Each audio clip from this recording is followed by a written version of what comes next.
Naresaka ny fankalazana ny Valy Mars, andro ny vehivavy teto amin'ny commune ambanivohitra Inanantonana district Betafo. Dia Beniainga teto amin'ny Bron commune no tarihin'ny vadiny ben'ny tanàna izay filohan'ny fikambanam-behivavy, namakivaky ny tanàna ary ny farana teto amin'ny Kianja Malalaka. Nandray anjara avokoa ny fikambanam-behivavy avy amin'ny fokontany rehetra mandrafitra ny commune izay samy naneho ny mampiavaka azy. Taorian'ny fananganan-tsaina dia nisy ny fotoam-bavaka fohy ny fampizarana mahakasika ny adidy sy ny andraikitry ny vehivavy ary ny fitovian-jo ny lahy sy vehivavy. Vonona ny fampandrosoana ny ankohonany sy ny fiarahamonina ny vehivavy eto amin'ny commune Inanantonana ary tantaratra izany amin'ny fitombon'ny fikambanana. Vonona isika na hatrany amin'ny fiarahamonina na eo anivony ety amin'ny nivon'ny commune sy ny any amin'ny fokontany. Efa miasitsika, efa manao ny ezaka rehetra tsika ahafahantsika mivoatra. Ny mahafaly ahy dia tena mahita tsika vehivavy limpandrosoana.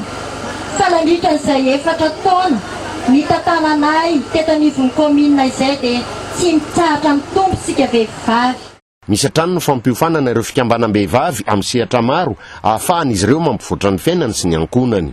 Nanome toky ny ben'ny tanàna ny commune ambanivohitra Inanantonana fa nampy an'ireo fikambanam-behivavy ireo satria antoky ny fampandrosoana ny commune.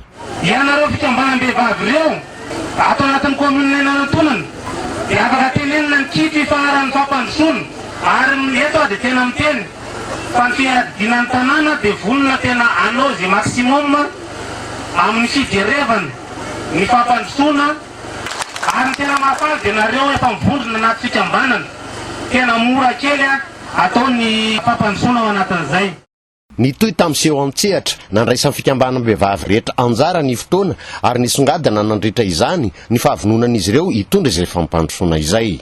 Tamin'ity fotoana ity ihany koa no nanolora ny fikambanam-behivavy nisy olombody akoho ho an'ny filohan'ny fikambanana noho ny fahatrarana ny taona vaovao ary nanome fankasitrahana azy ireo raha matoa filohan'ny fikambanam-behivavy eto amin'ny commune ambanivohitra Inanantonana.